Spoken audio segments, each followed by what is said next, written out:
Hi guys, today I want to talk to you about tools of your trade. I've mentioned in the past how much people, and quite rightly, I understand the enthusiasm, will pay and spend on their hobby. So for example, we got someone in our company, fantastic triathlete, £2,000 plus just for the bike. And yet when people look at their professions, they don't tend to invest the time and money.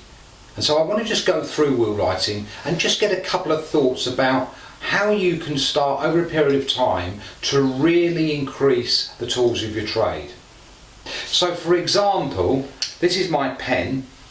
We charge £2,000 for estate planning. My pen is £300. It's a rose gold Mont Blanc.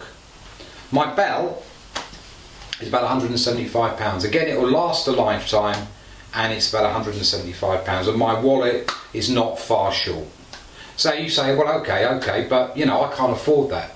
Okay, well, listen to our sales channel, listen to our business channel, you soon will. You'll be able to build your business and buy these tools of the trade. But what about this for an idea at Christmas?